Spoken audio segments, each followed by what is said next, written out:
chegamos na oitavo capítulo da primeira temporada. Olha como passou rápido, Nicolau. Verdade. Né? Fazendo as apresentações, este âncora que vos fala é o Ítalo Pinha, da I8T, aqui Nicolau Ramalho, da NoLeak. E né? Mr. Turing. E Mr. Turing, né? A nossa bancada fixa. E hoje nós recebemos Ana Flávia Ribeiro. Vou falar o que ela é. Filósofa, professora, palestrante, moderadora de temas contemporâneos e pesquisadora sobre criatividade humana.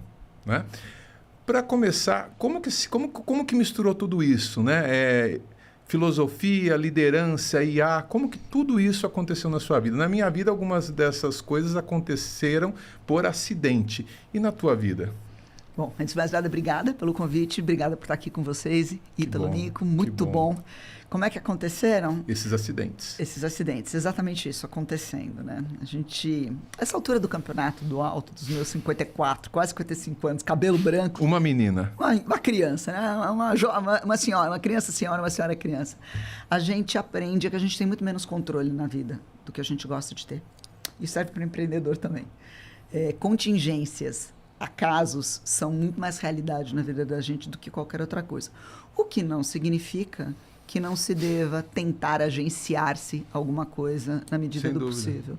Mas eu acho que eu tive mais sorte do que juízo, Ítalo. A verdade é essa. Eu era uma criança solitária e a gente estava falando de dor agora há pouco, né? Solidão é uma espécie de dor atenuada. Sem dúvida. E não sei se é atenuada, não é dor. Pode ser dor, tédio. Tédio e solidão é um tema humano. Então, mas eu gosto do tédio, né? Porque eu acho que o tédio é a base de qualquer produtividade. A solidão, nem todo mundo consegue bypassar ela, mas... Próxima vez que eu tiver tédio, eu vou pensar em ti, Ana. Me liga. A gente conversa, tá tudo certo. Tá.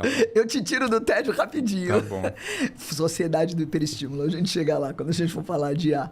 E aí, eu sempre gostei muito de ler. A verdade é essa. Eu sou uma leitora compulsiva, eu sou voraz. Sempre fui. Mas, anos 80, eu sou, pelo menos, né, filha da geração industrial. E o que significava estudar ou se preparar ou whatever? Né? Você tinha que se especializar em alguma coisa, você tinha que seguir a sua rota. Eu continuo achando, hoje ainda, um crime você pedir para uma criança de 17 anos saber o que ela quer fazer o resto da vida. Mas como a gente achava que a gente ia viver menos tempo do que a gente realmente vai viver, né? Minha geração, 60 anos era velho na minha geração, né? Hoje eu penso duas vezes quando eu olho uma jovem senhora de 60 anos passando na minha frente. Então, me preparei, na verdade, para fazer aquele caminho tradicional, né? Faz uma faculdade, escolhe uma profissão, vai nisso, pum. Só que as inquietudes, elas acontecem. Isso é rescaldo, eu acho que resquício de uma cabeça que foi nutrida por muita coisa boa, talvez muita coisa não boa aí no meio do caminho. Eu sempre li muito sem filtro, né? Não, a lista bibliográfica é um desafio. Hoje em dia, com a internet, é muito fácil. Muito fácil, não é mais fácil você ter acesso. Mas eu sou de uma geração, sou da sua geração, e eu tive muito problema com lista bibliográfica. E é mais do que isso, né? Tem algumas coisas que formam a referência. Às vezes nem são textos clássicos, nem são textos profundos, mas é uma leitura que bate em você num determinado momento, que literalmente forma um pedaço da sua psique, do seu pensamento, da sua vida dali para frente. Mas poderia passar longe da nossa vida.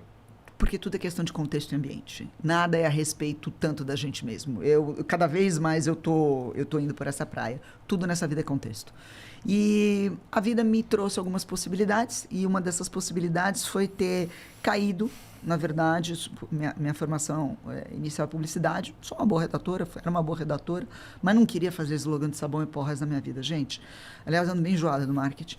E cada vez mais. E aí já tinha ficado enjoado nessa primeira etapa. Você ficou quanto tempo no marketing? Olha, eu comecei cedo. Eu comecei a trabalhar como redatora publicitária aos 17 anos. Né? Entrei cedo na faculdade. Que legal.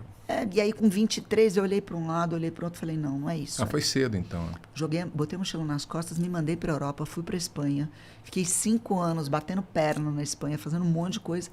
E quando eu voltei para o Brasil, cheguei na Espanha no ano das Olimpíadas. Fantástico. Só isso, né? Tá explicado por que eu demorei 5 anos. Você viu o Freddie Mercury cantar? Não, eu não cheguei. Foi na abertura, né? Foi. Não, eu cheguei na segunda metade já para o fechamento. E aí, quando eu voltei para o Brasil, e tão perdida, na verdade, quanto na época que eu tinha ido, aqueles 6 anos foram um hiato de formação, né? Que eu acho que isso, hoje, olhando em retrospectiva, foi uma bênção, porque realmente forma caráter, molda caráter. Quando falam que viagens moldam as pessoas... Molda. Alguma coisa acontece no seu coração. Mas não é turismo, é viagem. Não, sim. É outra coisa, né? Eu não vou lembrar agora se Humberto Eco, não. Que falar que tem uma diferença entre os três, né? Entre fazer turismo, viagem e encontro. O encontro seria um nível ainda mais profundo da viagem, quando tudo para. Eu já tive 1 ou 2 momentos de encontro, sabe? Aquele parou tudo. Mas viagem é uma coisa realmente bem diferente de turismo. Muito diferente, verdade. Então eu acho que vocês viram para que lado vai. Bom, mas aí só para fazer da história longa uma história curta, quando eu voltei para o Brasil era a internet que estava chegando, web, né? 1998, imagina. Mato alto, oceano azul, todo mundo queria aquilo, ninguém sabia exatamente para quê. E a questão do que hoje se fala nessa famosa soft skills, capacidade de comunicação, etc., que é uma coisa que quem vem da minha área, que tem uma formação média, consegue ter, que é uma boa capacidade de comunicação, me permitiu o quê? Fazer o trânsito e um deploy, um depara, né? Na época, TI era um bicho esquisito, como ainda é hoje, não tão fechado, talvez, porque TI hoje é um mundo, é um globo, né? Um globo autocontido. Mas nessa época, esse globo autocontido da tecnologia estava precisando de tradução, estava precisando de expansão, né? E aí o que eu tinha era essa capacidade de fazer a comunicação com negócios e transformar, na verdade, ideias em conceitos e projetos e vice-versa. Nada do outro mundo, gente. Mais sorte que juízo mesmo de ter uma habilidade que o mercado achou relevante na época. E eu acabei fazendo... carreira em tecnologia. Aí foram 21 anos. Aí passei uma renca de multinacional. Uma pessoa de humanas hoje, com uma habilidade incrível para humanas em tecnologia. Isso total, é muito legal. Total. Na época São acidentes lindos. Na época eu não sabia, continuo mal sabendo o que é uma linha de código, mas na época eu sabia menos ainda. Nunca foi problema. Nunca foi problema. Por quê? Porque a capacidade, de verdade, existe aí algo nisso daqui que a gente vai falar, se a gente conseguir chegar nos LLMs, que é a formação de mundo, né? Língua funda mundo. Linguagem tudo. Lacan, ele pega e ele substitui o inconsciente do Freud. Eu acho isso a grande contribuição dele, né? O inconsciente é a linguagem. É realmente esse aquário cheio de significantes, realmente. Nossa, aí a gente vai entre Wittgenstein e Heidegger. Talvez eu não chegue tão profundamente quanto você em Lacan, mas é isso. Línguas fundam mundo. E aí fiz carreira em tecnologia. E aí foi uma carreira brilhante. Aí foi, né? Foi uma espuma. Só que, há uns 5 anos atrás, mais ou menos isso, eu estava na minha última empresa, prefiro não citar, uma baita de uma multinacional, assim, super bem tratada, numa posição de diretoria excelente, e aconteceram uma série de questões, não internas na empresa, mas em relação aos produtos que nós estávamos colocando, que me colocaram um flag. E tinha a ver com questões de privacidade. Estou falando de 5 anos atrás, porque a gente falava... LGPD nem tinha ainda, né? Não, e na verdade, nós não nos questionávamos massivamente, como nós estamos nos questionando hoje, sobre o ônus e o bônus da coisa. Era muita questão só do ônus, né? E o ônus está ok. Assim, a gente teve um arranque de produtividade no mundo absurdo nos últimos 50 anos. E derivado do que veio. Mas a gente não para mensurar o peso do que a gente está criando. Então, assim, não existe... nada que não tenha a sua contrapartida. Você nunca vai ter os 70% da coisa boa se não tiver... Sem dúvida. E esses 70% eles vão estar se refletindo em um descalabro ali do outro lado. E aí, aquilo foi me dando uma agonia, Ítalo e Nico. E eu falei, eu não tenho armas para entender mais o que está acontecendo no mundo. Eu estou me sentindo desarmada de entendimento para entender o que está acontecendo. E aí eu não falo nem por filhos, etc., porque tenho minhas filhas e os diálogos intensos dentro da minha casa, mas é porque realmente eu estava me sentindo desnutrida. A tecnologia, a automação, ela é ótima por um lado, mas ela te emburrece a níveis absurdos se você não tomar cuidado por outro lado. A facilitação de tudo, a supressão da fricção, né? Quando se fala em experiência sem fricção, aquilo me dá até um arrepio na espinha, porque a supressão da fricção é o caminho mais rápido encurtado para o emburrecimento coletivo, né? Teu e geral da experiência. A experiência vai literalmente empobrecendo quando você tira a fricção. Então, se vocês trabalham com sexo, cuidado quando vocês desejam realmente uma experiência sem fricção. Se ela for entregue, a experiência em si vai morrer. E aí eu falei, não é isso. E o que era? Eu também não sabia. O que você faz quando você trabalha? Desde os 15, 16 anos, né? Porque eu comecei dobrando camiseta. Depois... Mas a geração que a gente veio, tá certo o português? Que nós viemos, enfim, ela não se dava o direito de perguntar. Eu afirmo aí que tem algumas perguntas que eu fiz para mim nos últimos 5 anos. E eu não me dava o direito de perguntar. Eu não acho que você não se dava o direito de perguntar. Eu acho que toda generalização, Ítalo, é perigosa. Sim, sem dúvida. Eu também não supervalorizo o que a gente conquistou ou o que a gente não conquistou. Eu acho que as coisas estão da única maneira possível. E nesse ponto eu sou bem fatalista, sou bem determinista. Eu acho que as coisas estão da única maneira possível que elas poderiam estar hoje. Eu percebi que é o seu viés.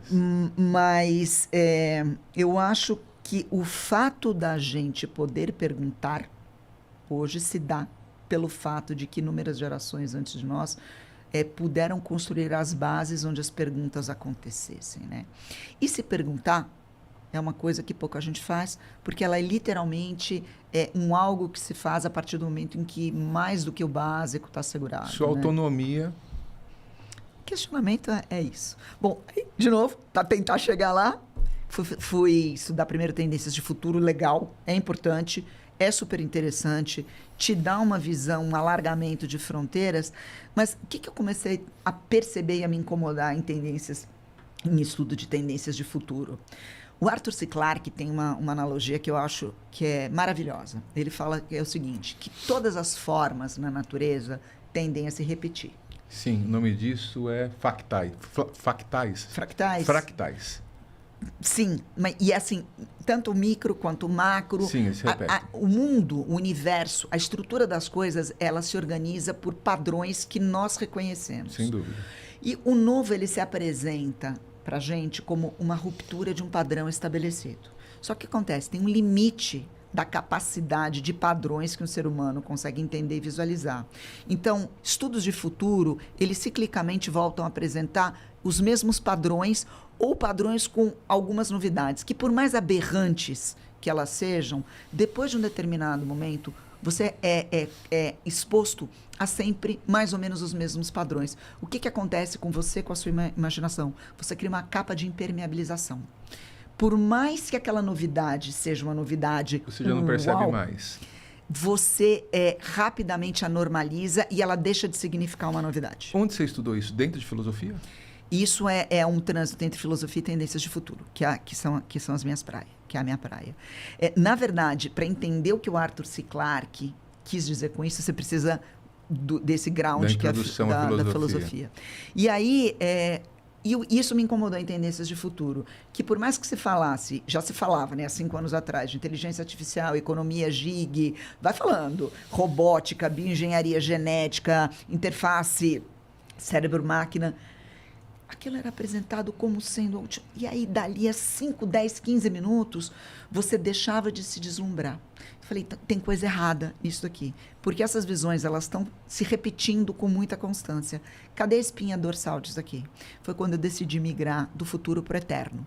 E aí eu saí de tendências de futuro e fui para a filosofia. Porque o eterno, ele tem uma espinha dorsal muito poderosa, ou é a espinha dorsal de tudo, aonde... as tendências de futuro e as possibilidades se apoiam. Mas e a coragem de sair da empresa? Deixar de ser uma executiva? Terrível no primeiro momento, porque você não é uma pessoa, você é um cargo, né? Sem dúvida, sem dúvida. E aí, quando eu pergunto... Apesar que haja valorização, isso não deixa de ser... Não, mas assim, é tal da coisa, né? Quando eu pergunto para você... Oi, me fala de você. A primeira coisa que você vai fazer é dar o teu nome. A segunda coisa é você vai me dizer o que você faz da vida. Não importa, né? Não importa. Você vai me dizer, oi, prazer, eu sou o Ítalo, eu sou apresentador de podcast, eu trabalho com tecnologia, eu sou o Nico, eu sou empreendedor. A definição do que você faz, ela cola como uma segunda pele na sua natureza. É o que a sociologia chama de interiorização, né? Você externaliza, objetiviza e depois internaliza. Exato. E aí, pedir demissão é literalmente arrancar aquela pele de você. Entendo. Você está com todos os teus nervos, tendões, tudo exposto. E Nico e Ítalo foi maravilhoso, porque para poder sobreviver a isso, que foi um pouco, inclusive, antes da pandemia, aí veio a pandemia, aquele caos todo, eu me fiz humilde. Literalmente, eu me apequenei. O apequenar-se quando ele é um ato deliberado e de coragem, ele é grandioso. Me ensinou um monte de coisa. Então, assim, o próprio fato de raspar a cabeça, o próprio fato de abdicar do salto alto, abdicar do dinheiro abundante que entrava. Se você me perguntar se eu tenho algum arrependimento disso, puta, mas nenhum. Nenhum. Eu nunca fui tão feliz na minha vida como quando eu passei pelo processo desse arrancar essa pele. E aí a pele nova, seja ela qual for, nasceu. Então, mas essa seria a sua verdadeira imagem? Cabelo curto, adereços, um estilo. Você tem um estilo. Defina a verdade. Não vou definir verdade. Eu diria que ela é atualmente a mais fiel ao que você, ao interior. Ao interior. Mas quando esse interior mudar, eventualmente ele vai mudar também. Vai mudar. Eu ia comentar isso. É a imagem do momento, né? E aí entrando até na polimatia. Eu prefiro ser... Quantas Anas Flávias tiveram ao longo dessa jornada inteira, né? E cada uma estava fiel àquele momento, sem dúvida. É que, assim, uma questão que eu acho que a gente tem que... E aí, quando a gente faz qualquer coisa na vida, né? E aí, polimatia, para quem não sabe, vou explicar. Por favor, ouvintes dos meninos. Polimatia vem do radical grego poli, muitos, mate, uma unidade de conhecimento. Um polímata é alguém que vai pela vida sem ser um sábio de sofá, acumulando unidades de conhecimento ou conhecimento em 3 vetores. Especialização profunda. Então, o teu pilar é alguma coisa que te ancora, algum conhecimento, que pode ser da sociologia, da psicologia, da tecnologia, da matemática, da física, não interessa, que te ancora em alguma percepção do mundo de verdade, de realidade, a partir do qual você consegue abrir a capa de abrangência. Então, você vai abrindo outras segmentações de interesse, e essas segmentações de interesse, quando unidas ao conhecimento segmentado e profundo do outro, te faz fazer o intercâmbio de conhecimento. Para mim é um projeto de vida. Mas os 3, especialização? Profundidade. Profundidade?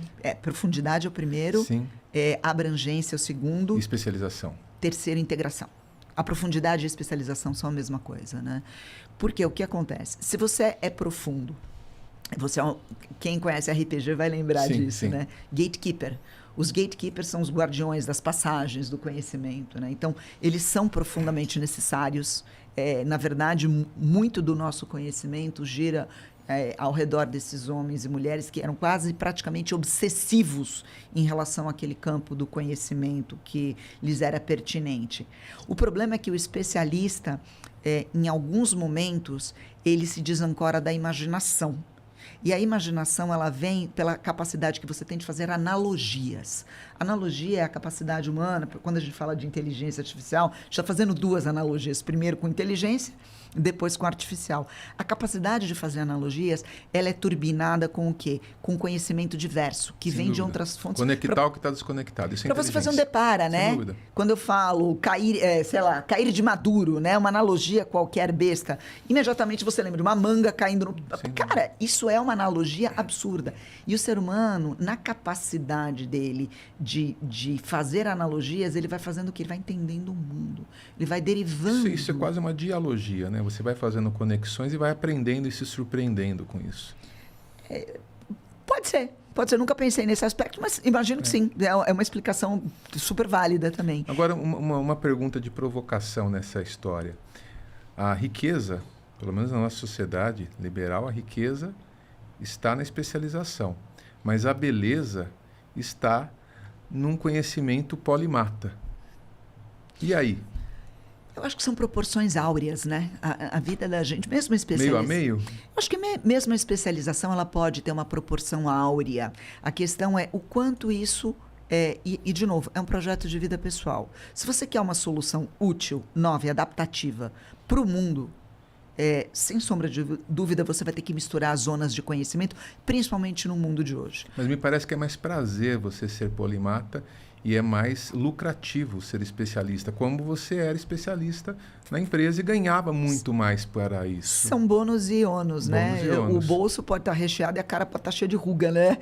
Vincos, e aí eu não falo de ruga, vincos de preocupação e tristeza na testa. Tristeza na testa. Então, assim, de novo, tudo nessa vida acho que são trocas, né? O que vale mais naquele determinado momento? E, de novo, é um projeto de vida. Eu entendo que nem todo mundo se sinta seduzido, e entendo que prioridades mudam. E pode parecer conversa de quem tem dinheiro. Não, porque eu literalmente abdiquei de uma série de coisas para poder perseguir esse caminho. E o processo de descobrir que eu podia fazer isso, ele sintetizou em outras coisas, inclusive o fato de poder lidar com a dor da perda, de status, de posição social, de reconhecimento, etc, etc. E tá tudo bem. Coragem, o nome disso. O cão covarde.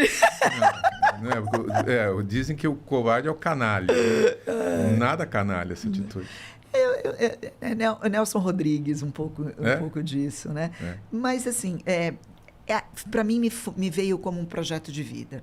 E o que é mais interessante é que a gente está falando também um pouquinho de neurociência, não se trata de um construto cultural somente. A gente está muito acostumado a achar que aprendizado, vetores de escolha na vida da gente são construtos eminentemente culturais. Eu faço um trabalho de pesquisa com um grupo de brasileiros, russos, tem canadenses, tem australianos, sobre a polimatia como uma disciplina científica, né? Então, há trabalhos acadêmicos, pesquisas quantitativas... Dentro da universidade? Dentro da universidade. Legal. Pesquisas quantitativas a respeito disso. E o que a gente delineou e descobriu? Que, na verdade, a base é uma coisa que é imutável, temperamento. Temperamento é genético. Você nasce com aquele temperamento, você morre com aquele temperamento. Sim. Em cima do temperamento, você começa a ter os layers seguintes. Então, vem a tua personalidade.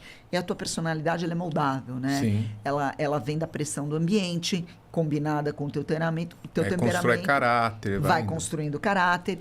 E disso deriva-se hard e soft skills. Então, na camada do temperamento, você nunca vai poder mexer. Porque aquilo é basal, é inato, é seu. Herdado do seu pai e de sua mãe, 50% acabou, não tem jeito, não adianta. Explica para o público, são 4 os temperamentos. Por favor. Não, não vou entrar nisso agora, não. Então pode seguir. Porque no final das contas, eu vou te perguntar uma coisa sobre filosofia, se cabe filosofia, porque você deu um salto, né? Cabe filosofia no ambiente corporativo? Oxe. Tudo bem. Explica para mim como que cabe, como encaixar filosofia no ambiente corporativo. Eu fiz isso, mas durante todo o processo, uma das empresas de tecnologia tem 20 anos, durante todo o processo que eu usei filosofia e até alguns textos de sabedoria judaico, né, cristão, mais judaico do que cristão, o tempo todo eu me perguntava se eu era um alienígena nesse pensamento. Quando eu vejo hoje filósofos trabalhando, atuando no campo corporativo, eu falo assim, olha que legal, eu sofri à toa. Então, Newton era filósofo, né? É só isso que eu preciso dizer. Mas a insegurança batia. Então, mas de novo, a gente está dando um salto bastante interessante dentro dos modelos educacionais, porque com o advento da automação, né? Lembrando que autos é aquele de si próprio, né? Sim, o autós grego sim. é aquele que vem de si próprio, né? Que se autocria, cocria. O autós vem em cima disso. A automação sempre foi um desejo do ser humano. A gente persegue a automação. Há quem diga que a automação, inclusive, é o que separa humanos de animais, né? A primeira automação, arco e flecha, e de lá para cá a gente só vem evoluindo. Questão de economia de energia, relação com o divino, porque os autômatos originais, eles foram criados para servir aos deuses. Se você tem um autômatos, e nós temos as IAs hoje, nós estamos em um processo de divinização do ser humano, né? Só um parênteses. Sem dúvida. Depois da Renascença, esse processo nunca mais parou. Então, humanismo, né? Mas em relação à filosofia, eu acho que você tem 2 ou 3, você pode encaixar, assim como a tecnologia, você encaixa ela em 2 ou 3 visões diferentes. E assim, é de uma absoluta miopia não entender que uma coisa não começa e nasce nela mesma, né? Que é que as ciências, sejam elas quais forem, se elas fluem umas pelas outras, basta pensar que uma das maiores crias, ou uma das crias mais bem-sucedidas da filosofia é a psicologia. E psicólogo que não estuda filosofia não consegue te decupar o básico. Só que, quais foram os psicólogos, no que os psicólogos foram responsáveis, por exemplo, dentro da tecnologia da informação hoje, do mais moderno? O like. O like foi criado por um grupo de psicólogos behavioristas dentro da... Meu Deus do céu, a universidade do Skinner era... Acho que é Harvard. Gente, se eu estiver falando besteira, vocês me corrijam depois, mas acho que era Harvard. Skinner era um dos maiores estudiosos do comportamento, do condicionamento. Mas por quê? Não pelo condicionamento. Skinner é um ferrenho defensor da não existência do livre-arbítrio. E o que ele queria provar através dos estudos dele? Condicionamentos. Mais do que isso, que o livre-arbítrio não é algo inato no ser humano, e mais do que isso, o livre-arbítrio é a maior causa das nossas infelicidades e disfunções sociais. Então, Skinner tem um livro de ficção científica pouquíssimo conhecido no Brasil, que se chama Walden 2. Leia. Depois eu mando para vocês, se vocês quiserem. Walden 2 é considerada a distopia mais horrorosa que já existiu. Por quê? Porque ele fala de uma sociedade onde o condicionamento não é a do Aldous Huxley, é o condicionamento se dá pela eliminação do livre-arbítrio. Então, Skinner, olha a função da junção da tecnologia com a psicologia. A psicologia é filha da filosofia, né? O pessoal dos laboratórios e os cientistas de dados, de Googles e etc., e Faces e Metas da vida, etc., Google na época, o que eles perceberam? Que o resíduo dos dados, né, porque o que nós temos hoje como motor de combustão da internet, que são ads e so on, isso na verdade não era o propósito original do Google. O Google nunca foi criado para isso. O Google foi criado o Google foi criado para ordenar o conhecimento do mundo. Só que ele era uma puta companhia deficitária. E eles precisavam dar lucro. Então tem um cientista de dados, o Patel, hindu, que era cientista-chefe deles, e ele percebeu que aquele excesso de dados, os dados residuais do trânsito das pessoas pelas páginas do Google, poderia ser trabalhado. E aí começou-se a trabalhar os ads a partir disso. Mas essa foi só a primeira etapa. Na segunda etapa, cientistas de dados com um profundo conhecimento de behaviorismo trouxeram à tona o quê? O mecanismo do like. E o mecanismo do like, ele dispara o quê? A retroalimentação. Aí é neurociência tal e qual vocês sabem que nós a conhecemos hoje. Então, se você quer ser um tecnólogo, ou um tecnologista, ou um ser humano realmente de ponta, que drive inovações no mundo, ficar limitado à sua especialização é de uma miopia incrível. O que você vai entregar é inovação incremental. Vai resolver a tua vida, mas não vai ser nada disruptivo ou inovador.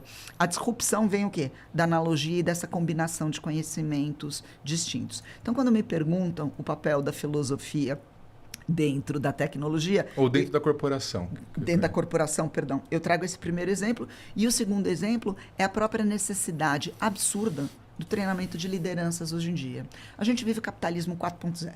Né? Primeira fase, Taylor e Ford. Sim. Segunda fase, branding. Primeira fase, Taylor, Ford, branding, as marcas, né? Só que agora a gente chegou num momento em que todas as calças jeans são iguais, todas as IAs são iguais. Investir só na marca não adianta. Prêt-à-porter ao extremo. Mas o que é o prêt-à-porter ao extremo? Experiência. A experiência é vivida onde? No terreno do subjetivo. Dentro das empresas, quem são os reis da subjetividade? Os RHs. Não é à toa que os RHs drivam hoje, com um poder imenso, a perfilação dos profissionais requisitados no mercado. Como isso? Quando tem um negócio que se chama Power Skills, é a combinação do hard skill e do soft skill. Para um cargo de liderança, a premissa é: o técnico, se você não tem, você aprende. Se você está num cargo de liderança, o conhecimento técnico que não te é dado, né, porque você não fez faculdade, você aprende. Tá. Aí você faz um MBA, quebra a cabeça daqui, estuda de lá, vai por conta, vai para o Google, o conhecimento técnico você aprende. Os 70% do que faz uma pessoa ser realmente um líder dentro da corporação vem do quê? Vem de soft skill. Vem de habilidades que são habilidades sociocomportamentais. Inatas? Não, desenvolvidas. Desenvolvidas. Desenvolvidas. E é onde as habilidades socioemocionais desenvolvidas, elas recebem aportes de quem? Filosofia, psicologia, antropologia e sociologia.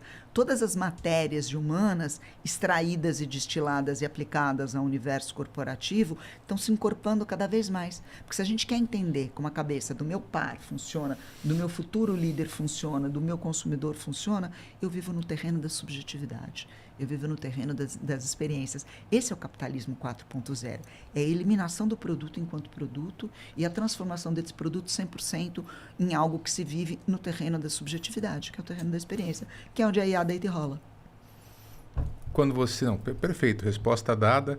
E o quebrar a cara, Ana, como que fica? Você pega um funcionário dentro da sua corporação, você capacita e depois você quebra a cara. Isso não é um medo, um temor de todo empresário afegão médio, como diria o Emílio?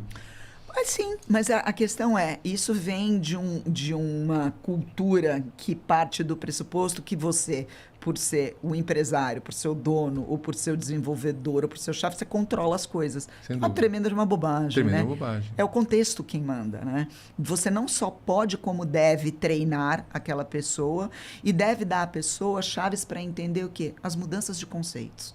O melhor treino e o melhor líder formado hoje nesse mundo em mutação não é aquele que controla todas as variáveis do seu negócio, é que decodifica os inputs que vêm do mundo externo. E como que eu treino isso? Como que eu treino meu pessoal?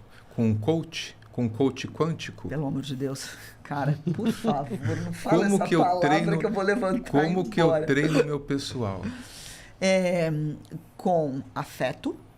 Boa, essa eu não esperava. Afeto. O afeto é fundamental, né? A dor, ela te coloca no trilho, mas o afeto faz você querer continuar naquele trilho. Então, o afeto é fundamental em qualquer etapa do processo. Segundo, você não treina ninguém, na verdade, né? Treinar é uma palavra muito ruim. E mal e porcamente a gente pode dizer que a gente ensina, né? Tá. Eu considero que diretrizes claras de expectativas negociadas é que nem um casal, né? Você precisa, na medida do possível, cada um é um mundo. Eu sou casada contigo, você é casado comigo, nós somos casados, ou somos casados a 3, não importa. E aí nós somos mundos distintos. A gente negocia portas de entrada e de saída entre os nossos mundos. Porque eu não vou ter nunca acesso ao seu interior, você nunca vai ter acesso ao meu. Então, no máximo que a gente pode almejar é que a gente tenha pontes desentupidas de comunicação. Então, treinamentos, eu separo em 5 grandes blocos. Mas assim, desculpa só porque eu gostei muito. Você vai voltar sobre o afeto? Eu adorei. Afeto... Desculpa, eu estou te colocando numa saia justa, não, né? Mas que eu achei tão lindo. É que o afeto, ele fala de palavras que eu não gosto de falar, porque elas são palavras muito poderosas. Se sinta segura. Elas estão desgastadas. Não, mas é que elas estão desgastadas, né? Só coach quântico que está desgastado Vulnerabilidade. Vulnerabilidade. A gente fala de empatia. São 3 olhares. Olhar para mim, olhar para o outro e olhar para o todo.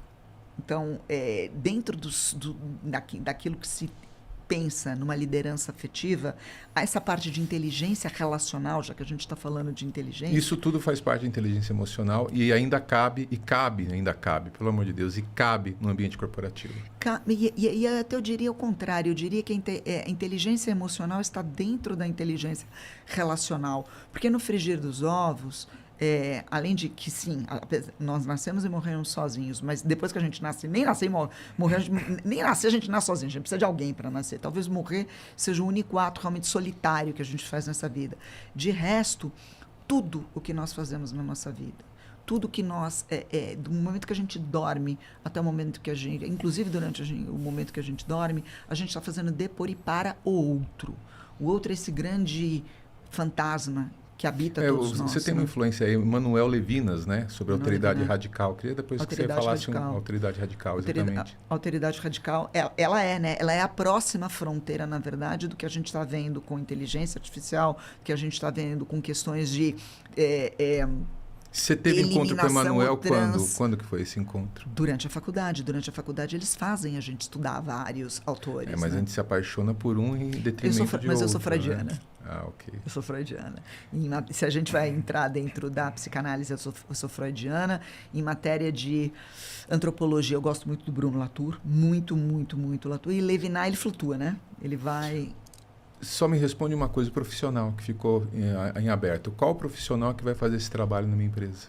Que vai considerar afeto, vulnerabilidade, empatia? Qual profissional que... O líder de toda e qualquer área. Líder. E é para isso que é uma batalha, tá? É uma batalha. Quer dizer, antes de eu capacitar o meu líder, eu já tenho que ver esses aspectos nele, afeto, vulnerabilidade, empatia. O processo de entendimento, de treinamento de uma liderança hoje, ela passa por um trabalho racional, de construção sólida, da visão. Obviamente, existem nuances e varia de empresa para empresa. As empresas têm sua cultura e dentro dessa cultura algumas características são mais elaboradas, mais desejadas, outras eventualmente menos. E a própria organização como um todo vai fazer emergir naturalmente o tipo de líder ou que ela precisa naquele momento ou que ela sabe que ela vai precisar no momento 2. Porque o grande sufoco do apagão da liderança não é o hoje. O grande sufoco do apagão da liderança é quem é que vai me conduzir e vai garantir a minha perenidade. No fundo, a gente está falando sempre de imortalidade, né? Empresas como pessoas almejam a imortalidade. Lembra do que o Lee Iacocca, desculpa ter te interrompido, o Lee Iacocca tinha uma frase incrível. Quando você está contratando alguém, a pessoa só coloca para você duas coisas, né? Aquele currículo maravilhoso e as promessas. Mas é depois que você contrata que você vai ver realmente se tudo isso é real ou não.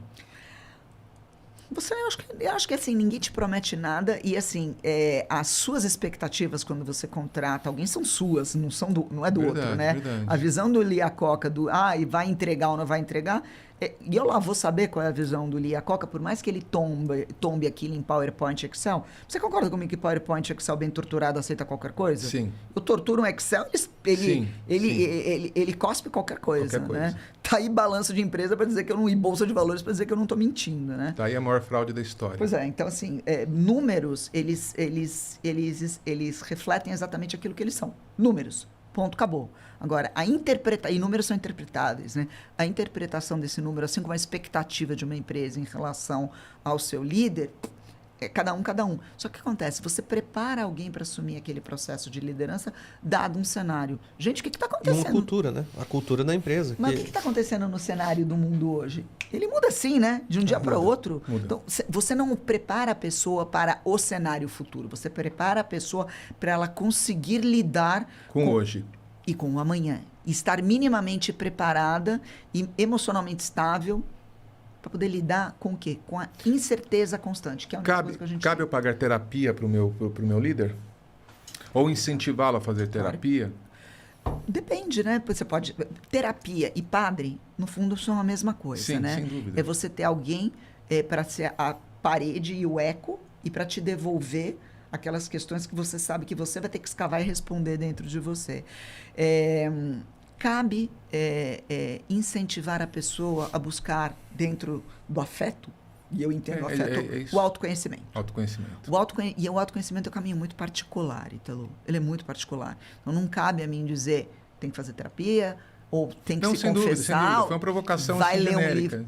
Tá? Mas, sim, não só cabe, como é o que está acontecendo. É o que está acontecendo. Opa!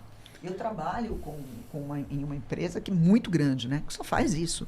Eu tenho algumas dezenas... Não para todos, especificamente para liderança. Para liderança. Que fantástico. E se faz isso o tempo todo. O que mais se procura é a formação desses seres humanos que sejam minimamente integrais e, vamos lá, que não desmoronem com a pressão do que está acontecendo sem no dúvida, mundo. Sem Porque dúvida. Estamos desmoronando, vocês concordam? Sim. Eu não sei se é o universo de vocês, mas no meu universo, no universo corporativo, 50% toma bolinha e os outros 50% não falam que tomam as bolinhas. Então, assim, as pessoas não trocam mais que cápsula de café. Coragem, é a marca do antidepressivo. Que tipo de antidepressivo, estabilizador de humor que eu estou usando? Isso fala do quê? De um mundo em mutação. Isso criou-se, né, aquele discurso de que estamos num mundo doente. Eu me questiono se nós estamos num mundo doente ou se o mundo sempre esteve em mutação. Sempre esteve em mutação, sempre esteve doente. E Mutação não, homeostase é morte, né? Homeostase é prenúncio de morte. Não sei. Homeostase acho que é uma tentativa de equilíbrio. Assim, equilíbrio dinâmico, ok, orgânico. mas, né? Via de regra, né? A gente tem que sempre estar gastando. Vida é movimento, né? Sim. Então, homeostase nesse sentido indica mais. Vida é homeostase, sem dúvida. Então, a gente vai pulando tanto. Isso é papo de polímata, tá? A gente tá pulando de assunto. Mas voltando, então, sobre essa questão, eu me questiono se os remédios, tanto quanto como terapia, psicologia, religião, grandes mitos, são um grupo de ferramentas necessários em um dado dentro do ambiente corporativo. Também. Em um dado momento histórico, para você suportar as pressões desse ambiente e esse contexto que está em constante mutação e está te moldando a dar uma resposta possível. Então, assim, eu acho que nós mudamos as muletas. Mudamos as muletas, mas as muletas sempre existiram. Mas elas sempre existiram. Sempre existiram. Nós temos um filósofo aqui entre nós, o Nicolau. Outro dia ele mandou uma incrível entre nós aqui, que no café da manhã, a cultura da sua empresa engole, tá? Valor, propósito e visão. Então, você tem propósito, valor, visão, aquele painel bonito na entrada da empresa, que na maior parte das vezes, na minha opinião, gostaria que você comentasse sobre isso, é da boca para fora, é só para inglês ver, e no final das contas, a cultura da empresa engole tudo aquilo lá, principalmente se for só para inglês ver, né? O que você acha? Você acha que tem espaço? Como que a gente faz para um empresário, um empreendedor entender que visão, valor e propósito não é uma placa bonita na entrada da empresa, porque no final das contas a cultura vai engolir tudo isso no café da manhã? Talvez a gente possa dividir aí em dois grandes blocos, né?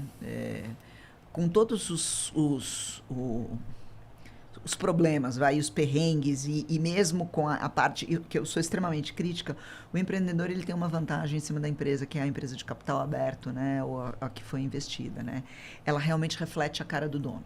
Eu acho que realmente reflete. Então, empresas de capital aberto, aí eu não falo de uma Nestlé, porque a Nestlé teve tempo, na verdade, e uma configuração específica, fora que ela trabalha com um produto que é muito tradicional, de criar a sua própria cultura, né?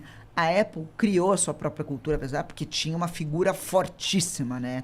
Um homem ali que tentou de todas as maneiras transcender e ser maior do que a vida, né? Sim. A mesma coisa com... Ainda que de forma truculenta foi o que ele fez. E aí, né, não entro no mérito. Isso faz parte até da cultura dela, não tem como dissociar. Inclusive essa truculência. Sendo verdade. Empresas mais antigas que antes desse processo de aceleração tiveram tempo de se maturar antes da grande virada e da financiarização delas, né? Porque todas, na verdade, estão financeirizadas. E aí você tem essa perda, porque dinheiro não tem alma, né? Vamos falar a verdade. O dinheiro é o que literalmente rompe com a cultura da empresa, né? Então, algumas empresas, ou grandes empresas, que conseguiram passar por esse processo e tiveram tempo de chumbar e solidificar essa cultura, elas conseguem, entre mortos e feridos... ter visão, valor e propósito. Exato. E as empresas que são, ou estão em fase de menor, ou se constituem em cima de fundadores e fundadoras que são mais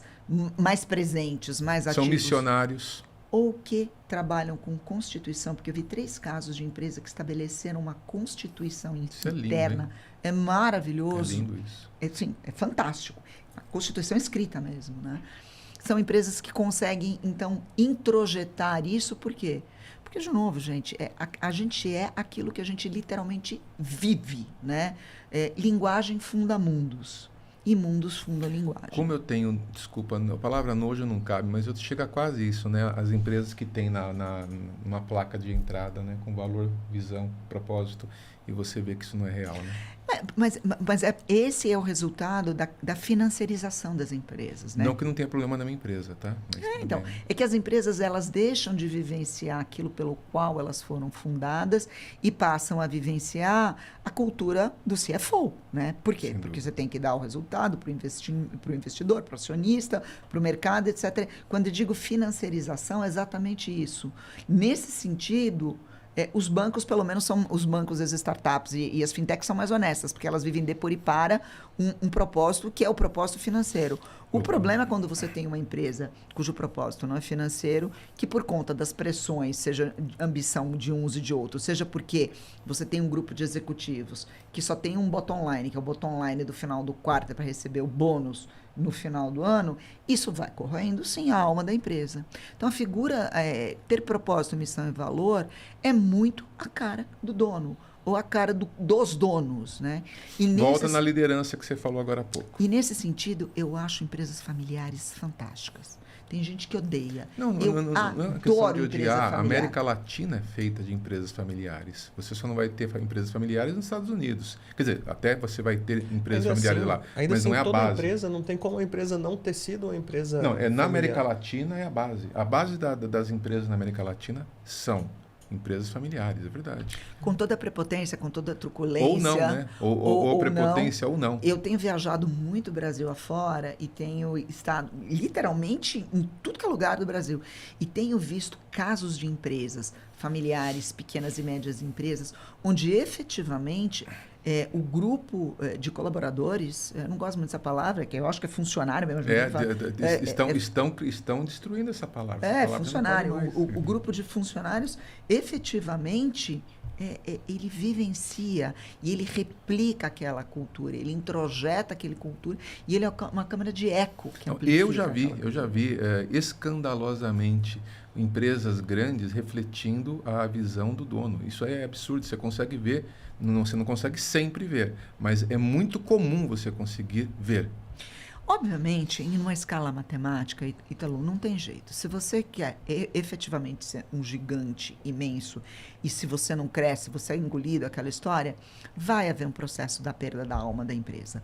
Vai haver um processo de perda da cultura de empresa. Empresas, eu acho que são nesse sentido, são como pessoas. Elas nascem, têm seu apogeu, depois elas ou viram múmias, sim, né? Ou são vendidas e desaparecem. Esse processo de deglutir-se umas às outras é o que a gente vê mesmo. Mas esse processo inicial é muito bonito. Isso ainda faz parte mesmo que seja uma cultura ruim, é a cultura da empresa. Então, isso até no Darwin corporativo, né? Essa empresa que está olhando só o financeiro, realmente, muito provavelmente vai ser a primeira a ser disruptada numa primeira oportunidade que exista, né? Então, de certa forma, é até saudável que elas consigam fazer isso, que elas fiquem dessa forma para poder ter esse caos criativo, essa reinvenção, na minha visão, do mercado como um todo. Nico, sim. Que eu acho engraçado quando eu escuto você falando esse jogo, que você fala, porque a empresa não faz nada, né? A empresa não existe, né? São as pessoas a partir... Oi, empresa, você vai dar a mão para a empresa e falar, oi, empresa, vem cá, né? Isso não existe, né? A gente precisa parar de me ajuda. Antropomorfizar as empresas. Empresas não são pessoas. Empresas não fazem nada. Empresas não criam nada. Empresas não têm caos criativo. Empresas não são nada. São as pessoas. São pessoas, né? Então, quando a gente fala, porque a empresa precisa fazer isso. Não, o que você está querendo me dizer é o seguinte, algumas pessoas nessa empresa precisam morrer, precisam ser mandadas fora, precisam ser expurgadas, as pessoas precisam sofrer. Eu quero chegar no ponto da demissão, eu quero chegar no ponto da demissão. Mas isso a gente faz para criar o quê? Um distanciamento da nossa responsabilidade quando a gente reflete do que aquilo na vida das pessoas. Lacan explica isso. E uma questão que eu vejo muito acontecendo, principalmente nessas grandes corporações que já têm os seus manuais muito bem escritos e que o executivo não consegue sair do manual, não sei se você já viu isso em várias empresas, mas eles acabam morrendo por fazer a coisa certa. Eles acabam saindo do mercado, ou sendo ultrapassados, ou sendo disruptados, exatamente por não conseguir se reinventar, por não ter uma experiência criativa em outras verticais e fazer exatamente o que está no manual da empresa. Entra um pouco naquela situação... O manual congela. Entra um pouco naquela situação de, estou no caos. No caos, eu faço o automático. No automático, é exatamente o que eu não devo fazer para continuar no mercado. Isso acontece muito nas grandes empresas. É que aí nós temos uma mistura de conceitos, né? Você falou, empresas morrem porque os executivos fazem a coisa certa. O que é o certo? Se você está falando o certo para a empresa. Não, o certo está nos manuais das empresas. Empresas morrem porque ficam seguindo ao pé da letra certas constituições. Então, mas a questão de novo, fazer o certo é uma expressão muito ambígua. Muito ambígua e complicada. É muito ambígua. Ela é muito complicada. Porque fazer o certo depende do emissor e do receptor dessa frase, né? Sim. No seu ponto Tem de o vista. receptor ideal, tem o não ideal, tem o emissor ideal e o não ideal. Então, assim, tudo... assim, na verdade, fazer a coisa certa pode significar fazer um movimento brusco que vai fazer um monte de gente sofrer e que desobedece às normas mais básicas da empresa, escritas, né? A constituição da empresa, mas era o necessário para... Então, certo é uma coisa, necessário é outra. Certo implica juízo de valor. Necessário implica uma visão mais darwinista. O certo para aquela empresa dentro dos manuais, que eu quero dizer. Exatamente, na prática ele está fazendo... Então, mas ele não faz o necessário, ele fez o que era para sobreviver. ser. Então, não é certo, é necessário. É necessário.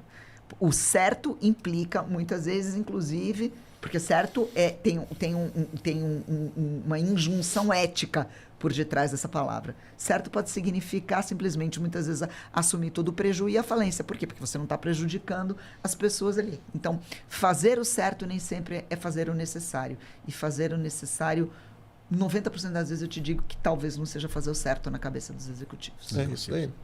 Uma coisa, uma brincadeirinha que eu tive, não se fala no diminutivo, uma brincadeira que eu inventei na empresa uma vez, certas máximas eu precisava ficar repetindo, como um mantra, sendo o missionário dessas verdades.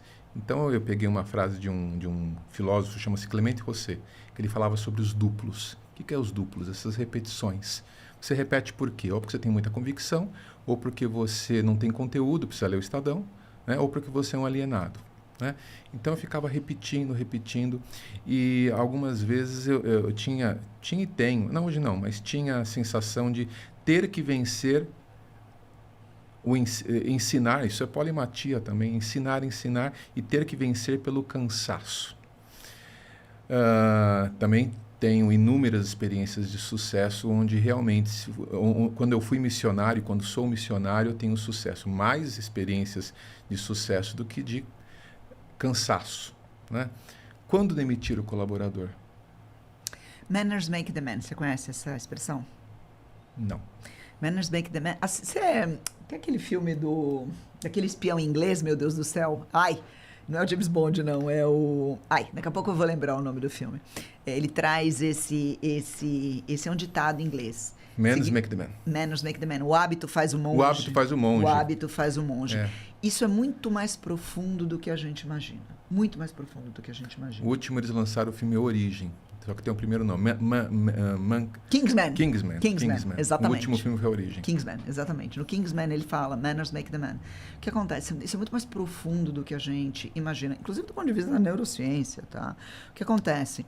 Nosso constitutivo, ele vem por camadas, né? Camadas. Lembra que a gente estava falando de temperamento, personalidade, aprendizado, etc. O basal ele tem que começar a ser recoberto por camadas. Camadas. Há um determinado momento onde... e aí é uma questão, eu imagino que cada um deva ser partidário, né? Eu já fui muito dizer, não, instinto, etc. Eu acho que na primeira ou na segunda vez, a gente até sabe no que vai dar. Concordo contigo. Mas faz tem que parte, dar o benefício. Faz parte do nosso arcabouço ético. Concordo. Essa passada. E eu já me surpreendi com casos onde a minha percepção, eu errei. Porque o que isso me fala, né? É um viés, né? A Carla deve ter conversado muito com vocês a respeito disso. Na verdade, eu já tomei a decisão, eu já fiz a minha visão daquela pessoa. Tem que tomar cuidado para não cair no viés. Sim, exatamente. Eu já tomei, né? Assim, a decisão eu já tomei e já formei a minha visão naquele milésimo de segundo. Agora, o que eu faço? Eu procuro o que é a confirmação, a validação daquilo, né? Então, e a validação ela pode vir de N maneiras. Eu acho que eu sou partidária sempre da quarta chance. Da quarta chance. Tá, você já faz... A primeira, ok. A segunda, ok. A terceira é a última. E a quarta, amigo. A quarta já foi sua generosidade. Porque eu acho que ela é um valor importante. Sem dúvida. Ela é um Ética, valor também. importante. E é muito mais fácil você não ser generoso do que você ser generoso. Sim. A generosidade, ela implica em riscos. A gente está acostumado a achar que, né, na nossa mitomania, na nossa mitologia, que o empreendedor é aquele que toma o risco pela atitude arrojada de ser o primeiro, etc, etc. E muitas vezes a gente esquece que as virtudes mais básicas, elas implicam um grau de risco muito maior. Virtude e risco, muito legal isso. Implica confiança, Virtude e implica risco. paciência, implica persistência, temperança. A gente Gostei perdeu disso, isso, né, né? Flávia? Gostei disso. Olhar para colocar na bacia do risco perseverança, essa generosidade, essa segunda e terceira chance. São as virtudes clássicas Legal, gregas, isso né? faz parte do esotéricas, né? sim, sim, muito bom. A Gisele Bündchen apareceu maravilhosa e não usou o termo agenda, lógico, não poderia, usou o termo fator ESG. Você pode falar um pouco sobre o fator ESG e se eu posso usar o termo agenda? É um tema complexo e sim, na verdade, aí eu tenho que ir, de certa maneira, vai assumir o meu lado mais cético. Tá vindo, tá? Então, isso aí não tem jeito. A gente está indo para uma situação bem ruim, bem mato sem cachorro. Não existe conciliação possível entre recursos naturais finitos e crescimento infinito. Por mais que a gente aposte em economia circular, economia donut, etc, etc, etc. Mas é uma agenda ou é fatores? São fatores que... Eu já vou chegar lá. Tá. Deixa eu só te pontuar uma coisa. Tá. Sabe, tudo que você está vendo aqui nessa sala, né? Desde o nosso microfone, do teu tablet, Ninguém dessa para caneca... tirando a madeira, que é escandaloso, ninguém para pensar como foram feitos todos os componentes que estão aqui. Mais do que isso, todos os materiais que estão nessa sala, que a gente precisa, de todos os produtos, eles se reduzem a 7 insumos naturais na Terra. Areia, com silício, e uma areia específica para silício, cobre, ferro, sais minerais, lítio e óleos, e óleos minerais, né? Um é os sais fertilizantes e outros óleos minerais. 99,9999% de tudo que cerca a gente, que é básico para a nossa vida, vem de 7 materiais. Os 7 materiais foram constituídos na Terra em alguma coisa entre 7 bilhões de anos e 130 milhões de anos. E alguns deles, dependendo do nível de exploração, tem data marcada para acabar. Por exemplo, cobre. No ritmo de exploração que vai atual, são 230 anos para acabar o cobre do mundo. Não é que vamos encontrar uma... Não, acabou o cobre do mundo. Isso quem fala não sou eu. Tem um livro que se chama Material World, que foi finalista, inclusive, dos melhores livros do Financial Times. Leitura obrigatória para qualquer executivo. Então, são 7 materiais. Quando esses 7 materiais acabarem, porque eles vão acabar, qual é a nossa alternativa? Começa literalmente a caçar asteroide. Por que você acha que o Elon Musk está querendo mandar a gente para Marte? Não, é porque está acabando, né? Então, o que acontece? O nosso modelo de construção de mundo para os nossos netos é incompatível com o capitalismo. Ponto.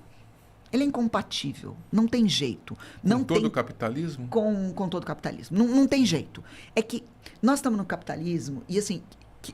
eu não sou anticapital, adoro dinheiro, adoro o conforto, etc, etc. Mas eu gostaria de ter uma alternativa que me permitisse a conciliação dos impossíveis.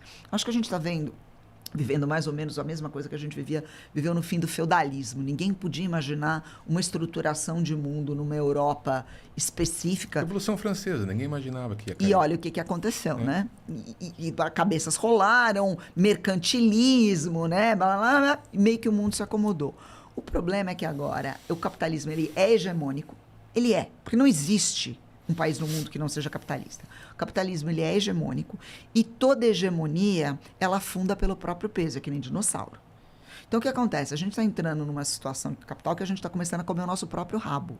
A gente está extinguindo recursos naturais, a gente está extinguindo a psique humana, porque a psique humana é o novo objeto de valor intenso do capital. A gente está sendo desfragmentado, a nossa psique está sendo desfragmentada para alimentar o quê? A própria roda do consumo, De que maneira? Eu fatio a personalidade humana, eu te transformo em pequenos subcomponentes de psique produtizáveis e te jogo na roda, te vendendo desde treinamento de liderança até informação, e conhecimento não é informação, né? Até um sapato novo, até a próxima moda, até a melhor escola para o teu filho, até a casa na praia, ou mesmo te vendo como informação sobre o produto do capital, a ideia de que se você escapar do capital, olha como é que é perverso, através de Che Guevara ou similares, você vai estar...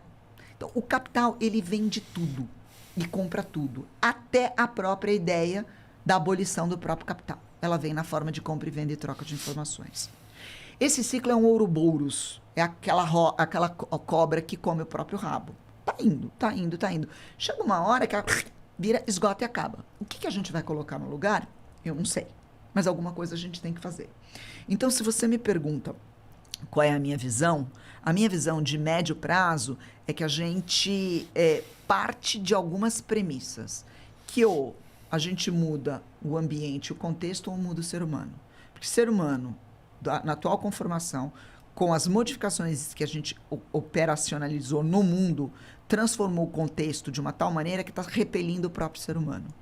Então, assim, está fadada a extinção, galera. Eu não tenho sombra de dúvidas nenhuma.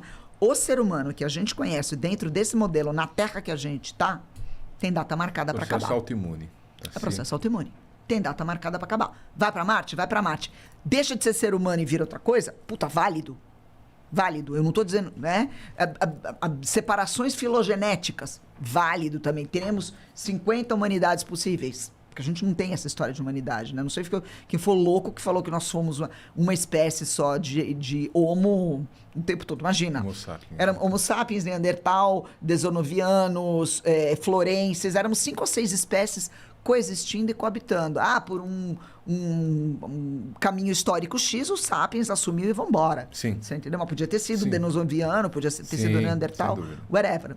Então, é perfeitamente possível que a gente passe por separações de humanidades possíveis, ou mesmo que a gente se conforme e se torne tão irreconhecível a ponto da gente não entender aquilo que é dentro desse novo conceito da humanidade, não caiba mais o humano velho. Então, assim, se você me perguntar, essa tendência de aceleração já está existindo, essa tendência de superexploração do mundo já está existindo. 7 materiais. A IA entra onde nisso? De algumas maneiras possíveis. Eu gosto muito da ideia de pensar que se nós formos transitórios, a gente está deixando uma cria, né? Primeiro tem isso. Mas eu acho também que ela é perfeitamente possível de ser adaptada e coabitar em estado de simbiose conosco para algum outro modelo de humanidade possível. Ela vai participar desse processo, desse não, possível né? processo. Ou não, né? Porque da mesma maneira que eu advogo que existem humanidades... Desculpa. Eu acho que a cadeira deu um tranquinho, mas tudo bem, acontece. Desculpa, Ana Flávia, continue. Tá tudo bem? Tô vivo. Então tá bom. Estou vivo. Da mesma maneira que eu advogo que existem humanidades possíveis, eu não posso não advogar que existam IAs possíveis. Aquilo que a gente entende, a gente coloca num balaio único de inteligência artificial, que hoje, né, deep learning, né, mais LLM, a ideia, ou a possibilidade, é isso encorpar, fragmentar e ter derivações possíveis, tá? Então, é perfeitamente possível um tipo de IA específica ser simbionte com o ser humano. É extremamente possível um outro tipo de IAs, outros tipos de IAs simplesmente se afastarem e terem uma outra destinação. É perfeitamente possível que algumas IAs entrem em estado de ubiquidade com o ambiente e passem a ser de tal forma parte constituinte do mundo que nos cerca que nós não conseguiremos mediar... O que me preocupa é que a gente não vai conseguir mais mediar a realidade sem elas. Sim. A gente já começa a não conseguir, né? Tá. Mas isso é uma simbiose. Mas aí uma é simbiose corpórea, outra é uma simbiose espiritual, digamos assim, né? Poderíamos colocar questões distintas. O fato é de que, assim, ela é um fenômeno da natureza. Né? Quando a gente fala em inteligência artificial, não nem ri, né? Que a artificial não tem nada. A natureza já tem a sua inteligência artificial. Não, na verdade, assim, o conceito de artificial pressupõe que o que é criação humana não é natural. Isso é uma bobagem, né? Se aconteceu a criação, seja pela espécie que for, no contexto que for, é natural, né? Não existe algo como artificial. Se como artificial você está querendo contrapor a biológico, sim, é isso então seria inteligência não biológica, talvez a melhor palavra, e isso nos pouparia, inclusive, de erros de visão. Então, se a gente está falando de... A semântica, o significante tem peso, não tem jeito. Total. Verdade, então, verdade. quando a gente fala de inteligência artificial, se nós estamos convencionando aqui inteligência não orgânica, beleza. Agora, ela é perfeitamente natural, porque ela aconteceu. Não existe, né, metafisicamente falar que existe algo como uma inteligência artificial, porque você está embutida dentro do conceito da natureza, é porque a possibilidade está lá. Falando de adoção de tecnologia, eu já vi você dando uma visão sobre como é que a gente muda o drive de medo da adoção de uma tecnologia para o drive de abraçar a tecnologia, entrando um pouco naquela linha de iniciar por fuga ou fuga ou luta. Fuga ou luta. Isso. Isso é muito interessante. Isso foi uma das coisas que... Isso é super interessante, até para você entender como é que a gente aplica a inteligência artificial nos nossos negócios, inclusive. Passa por esse processo. O que acontece? Nós somos uma máquina de reconhecimento de padrão no mundo, sim, né? Então, e aí, aqui não cabe discussões a respeito de espírito, mitos ou religiosidades. É uma coisa bastante prática e objetiva, né? 365 dias por ano, na hora que a gente acorda, na hora que a gente dorme. Por isso que eu insisto na questão do ambiente, do contexto, contra essa interiorização extrema que a gente vive, né? Do legado humano, da racionalidade humana, da potencialidade humana. A gente esquece que a gente só é e só faz o que a gente faz, porque a gente está em contato mediado pela pele, 365 dias por ano, 24/7, com o meio ambiente. Então, nós somos fruto do ambiente. Da mesma maneira que a gente interfere no mundo, nós somos 100% fruto do nosso ambiente, inclusive pelo legado. E o que acontece? A gente intermedia, através da pele, através dos nossos 5 sentidos, a percepção e a captura de padrões da organização do mundo o tempo todo. Então, assim, é uma coisa que a Carla, inclusive, ela coloca. A Carla Tiepo fala muito. Nós somos uma máquina de detecção de padrão e ativação de grupos musculares para as respostas do mundo. Só que, com o que alguns chamam consciência, outros chamam de espírito, outros chamam ânima, outros chamam alma, outros chamam inconsciente, não importa, tá? Com essa capacidade inner de abstração e de sentimentos, né, bioquimicamente, da gente modular a nossa percepção e resposta do mundo através de sentimentos, a gente tem uma briga constante. Eu, o mundo, a racionalidade, as minhas emoções, né? E o coitado do cérebro do corpo estão ali no meio tentando fazer a interpretação. Você é exposto a uma nova experiência. Você tem algumas maneiras possíveis de reagir. Então, mudou o contexto, você foi apresentado a uma situação nova, você pode se organizar para luta e fuga, ter uma resposta instintiva de fuga e luta, ou você pode ter uma resposta de surpresa e aceitação. A fuga e luta, ela acontece quando medo, raiva, asco, tristeza são a primeira resposta. Só que o ser humano, tanto quanto medo, raiva, asco e tristeza, é capaz de curiosidade, aceitação e surpresa perante uma nova experiência. Então, a reação que você deve...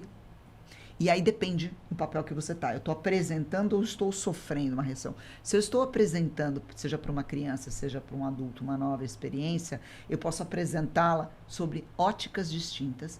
E essas óticas vão fazer o quê? Elas vão drivar a emoção de resposta. Mas hoje não está sendo feito isso, né? A emoção de resposta que vai te dar o deleite ou a repulsa à experiência. Hoje isso não está sendo feito com a inteligência artificial. Não sei, tá? Não está. Não está. O nosso papel de missionários da inteligência artificial já demonstra isso. Essa emoção de adoção. Então, a curiosidade, ela é um vetor poderoso, né? Nós somos, acho que nós e os gatos, provavelmente, somos os bichos mais curiosos que existem, Muito né? bem citados, os gatos. Não é? Bom. Nós somos os bichos mais curiosos que existem. Eu acho que é que nem dar bacalhau na boca de uma criança. Você já deu bacalhau na boca de uma criança? Qual é a primeira reação de uma criança quando você leva o bacalhau? Ela vai cheirar. Vai cheirar. Ela vai... Porque é muito forte. É muito forte.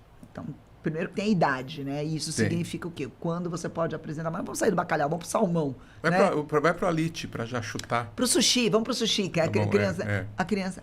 Qual é a primeira percepção que uma criança tem do bom ou do ruim, que é uma alimentação? É quando você come, não é quando ela come. Como é que você, sem dúvida, pai e mãe, se comporta com aquela criança olhando para você na hora que você está comendo? Então, a primeira step de qualquer aceitação, de qualquer empresa, de qualquer evangelizador, é que você está usando e está gostando muito. É o teu exemplo, é o teu prazer, é a tua facilidade. Eu acho engraçado as pessoas quererem, eu tenho certeza que não é o caso de vocês, mas quererem falar da IA, o cara abre uma apresentação, não tem nada na apresentação dele, ou ele não fez um vídeo, uma gravação, um áudio, criou um texto, ele não consegue... Ele não colocou o Mr. Turing para participar da reunião. Não, e ele não consegue real time mostrar as benesses da coisa de um jeito leve. Ele vem com uma apresentação pronta, ensacada, ele não dialoga com a IA, ela deixa de ser um objeto de diálogo, ela deixa de ser um objeto de exploração do mundo e ela passa a ser o quê? Um Excel, um PowerPoint turbinado. Exato, Meu amigo, Excel e PowerPoint turbinado, você não precisa de IA. É isso. Então, assim, e outra coisa... A IA, ela vai ter que fazer as pessoas fazerem uma coisa que elas estão desacostumadas. Dialogar. Nem que seja com a máquina. E diálogo é um troço que é chato. Diálogo dá dor de cabeça. Diálogo, ele enche as tuas paciências. Você é mal interpretado. Você... tem que calibrar o sistema. Você não recebe... eu faço isso com meu marido. Porque eu não vou... Né? Eu já tenho problema em fazer isso. Imagina com uma IA. Então... o quanto de não fricção, o quanto de resgate da experiência, da construção é necessária no universo, no sistema de adoção de inteligência artificial. Então, assim, você querer eliminar a fricção, porque aquela IA vai entregar a melhor resposta possível para o cara de saída, o que vai acontecer? Vai entregar a primeira resposta boa, a segunda vai ser repetitiva, a terceira por pura falta de hábito, manners make the man. Ele volta para o PowerPoint e deixa de escrever IA. Ou ele vai para o Google ainda pesquisar e deixa de é interessante, o Google talvez seja para muitos a maior experiência de inteligência artificial, né? E o Google está perdendo a relevância dele enquanto motor de busca. Você fez recentemente? Sim. Está uma porcaria. Está uma porcaria. Eles estão matando uma biblioteca de Alexandria por dia. É um crime, é um pecado que o Google está fazendo. Porque com a mudança algoritmo e os modelos de priorização que ninguém sabe quais são, tem um mundo super relevante de blogs, de material acadêmico, de material não acadêmico, de citações que desapareceram. Você não consegue mais achar referências. Você tem que ir para a 27ª página. É uma queima de uma biblioteca de uma Alexandria por dia. Qual o interesse disso? Político? Não é interesse político, é o que acontece. É grana, né? O que acontece? Eu estou priorizando o quê? Estou priorizando a resposta, né? Estou priorizando o anúncio, estou priorizando a consulta paga, né? Sim. E aí o que acontece? Escreve, por exemplo, informações sobre oratória. As primeiras 4 páginas de resposta... São os coaches quânticos. São os cursos de oratória... material da Academy, Rock, Black, não sei o que, de oratória, venda. Você vai encontrar um material que fala sobre... Conteúdo de verdade. Lá na 20ª página. Na 20ª página. Por isso que o pessoal está indo para o Wayback Machine, né? E viva o Wayback Machine.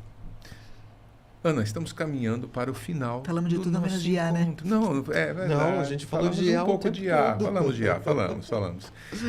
2 perguntas em uma, tá? Sobre governança, o que se espera agora para para essa década de governança, ok? E sobre diversidade, equidade e inclusão. Tá, você me perguntou isso, né? Diversidade, vamos separar diversidade, equidade e inclusão de ESG, tá? Exato. A gente vai radicalizar o conceito de diversidade, equidade e inclusão para patamares que a gente não imagina. Por quê? Por uma questão muito maior, que é a real ascensão da não genderificação, do não gênero, que quer que isso signifique na vida das pessoas. No gender. Por que eu te digo isso? Sexo é uma coisa que está se tornando... as formigas fazem sexo, mas não precisam procriar. Vocês sabiam que formiga... Todo mundo acha que só as abelhas rainhas e as formigas mãe é que fazem sexo. Não. Formigas e abelhas, elas fazem sexo torto, ocasional, copulam e são meio bonobos, né? Aqueles macacos que transam o tempo todo, sem fins reprodutivos. Isso parece ser um rescaldo da linha evolucionária das abelhas, de abelhas e formigas. O que eu quero dizer é o seguinte: sexo, ele está deixando, né, a pílula, hormônios, etc, etc. Sexo está deixando de ser sinônimo de procriação. Então, a gente continua tendo sexo sendo feito, sim, em doses massivas, ou pela busca do prazer, ou cada vez menos, segundo as pesquisas, e a procriação ela começa a se dar por outras vias. Quando você elimina o vetor procriação e quando você radicaliza certos conceitos, como a possibilidade de fluidez de gêneros, a possibilidade de transmutação, né, de um gênero a outro, você começa a radicalizar outros conceitos, como, por exemplo, o conceito da maternidade. Maternidade é o próximo grande bastião que vai ser derrubado nessa questão, da mesma maneira como a gente já está derrubando questões relacionadas a homofobia, racismo, etc, etc. Ainda certos rincões sagrados no que tange ao ser humano, que nós temos muita dificuldade em lidar. Um deles é a maternidade. A maternidade vai ser bastante, já está começando a ser questionada, vai ser mais questionada ainda no sentido de o que define o que é ser uma mãe. Não é mais o gênero. É um estado de espírito? É uma predisposição? É uma vontade? É um desejo? Se isso é verdade, se mulher se autoconstrói, mãe também se autoconstrói. Então, não está preso mais a certos vetores. A última fronteira vai ser o tabu. Mas a questão é que, a partir do momento em que eu questiono a maternidade, eu questiono esse último grande bastião, e todo o nosso encadeamento capital e empresarial, ele está focado em cima do direito, o direito está focado em cima do que? Da Constituição, do que é uma família. A família. E o mais nuclear de uma família é mãe e filho. Sem dúvida. Então, a partir do momento que a gente questiona isso, a gente vai ver uma série de derrubadas aí nesse castelo de cartas. Então, a respeito de diversidade e inclusão, o que eu vejo? A maternidade sendo questionada. Vão voltar a haver questionamentos sobre fenotipias, o que define uma raça. A partir do momento que o mundo se mescla, gênero se mescla, está ficando cada vez mais complexo. Se aumenta a discussão sobre reparação histórica e certas discussões vão ficar mais dolorosas. Não vai ficar mais fácil, vai ficar mais difícil. Vai ficar muito mais difícil do que é. Para as empresas, o que resta? Aprender a se equilibrar em um verdadeiro furacão. Você pega, por exemplo, o caso nos Estados Unidos. Os Estados Unidos hoje são literalmente divididos entre estados azuis e estados vermelhos, de acordo com o alinhamento com republicanos e com democratas. Sim. Nos estados democratas, por exemplo, o aborto é proibido. Se eu sou da Apple e a minha funcionária trabalha, sei lá, no Texas, engravida, e ela quiser ir fazer um aborto na Califórnia, por exemplo... Ela pode. Correndo risco de ser presa. E eu correndo risco de sofrer a liability. Okay. Apoio ou não apoio? O meu lobby vai pró-anti-aborto, mas se for pró-aborto, eu vou brigar com metade do meu mercado, que é um outro mercado que tem uma outra visão extremamente radical. Precisa ficar claro que a gente está discutindo, né, o que vai acontecer nesse tema. E não a questão do que a gente pensa, se é certo ou se é errado. Só isso que está sendo... Não, todos adultos aqui nesse podcast, vocês estão entendendo que ninguém está tomando posições... De nada, estamos só explicando o tema. Mapeamento. Então, o que acontece nesse sentido? Essa dificuldade que você teve, essa necessidade que você tem de se explicar, teve de se explicar para o seu público, que você fez agora, Sim. é exatamente a mesma necessidade que uma empresa tem de se explicar perante... Perante Empregado. o seu público. Não, Empregado, perante o seu público, perante tá. o seu cliente. Que são clientes que têm visões radicalmente opostas e radicalmente excludentes em certos aspectos.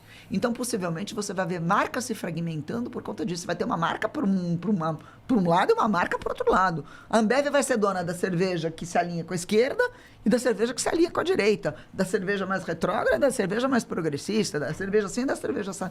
Da cerveja mais reacionária e da cerveja mais anárquica, mais progressiva, eu não sei. mais revolucionária. Então, esse acirramento político se refletindo em marcas é fruto, é um fenômeno único Isso é o das redes isso é o sociais. fenômeno que vem agora. Esse é o fenômeno que vem agora. Essa radicalização, esse cuidado com as posições, saber que as discussões vão ficar mais duras, mais amargas e mais difíceis. Que tomadas de posição vão implicar nesses... Não vai ter empresa que vai ficar em cima do muro. Não vai ter. Algumas tomadas de decisão são necessárias e essas tomadas de decisão implicam, sim, um alinhamento com uma postura, encontram um alinhamento com uma outra postura. Fantástico. Não vai ser possível para uma empresa agradar todo mundo mais no mercado. Isso provavelmente vai trazer uma pulverização das marcas em submarcas distintas. Esse é a respeito do DEI, o que eu tenho para dizer no universo corporativo. Existem outros desdobramentos aí possíveis que falam do silenciamento dos líderes. Os líderes vão ficando cada vez mais silenciosos, mais Medrosos. Porque qualquer palavra que você coloque e venha a ser mal interpretada em um ambiente polarizado significa Napoleão. Napoleão não, é Revolução Francesa. Cortem-lhe as cabeças. Sim, sim. Então, as pessoas estão, tanto quanto as empresas, as pessoas estão em riscos reais nesse tipo de situação. Riscos reais, riscos concretos, de que uma palavra pode desencadear uma série de questões derivativas ali. Exceto quando você é o presidente. Nem quando você não é o presidente. Tá bom. Ana Flávia, muito obrigado. Tem alguma consideração a mais a fazer, Nicolau? Não, muito bom. Gente, eu adorei a caneca. A canequinha é um presente para ti. de Maravilhosa. coração. Falei demais, né, gente? Mas Não, falou, desculpa. falou na veia. Na veia. Muito bom. Muito É sobre obrigado, isso. Ana Flávia. É sobre isso.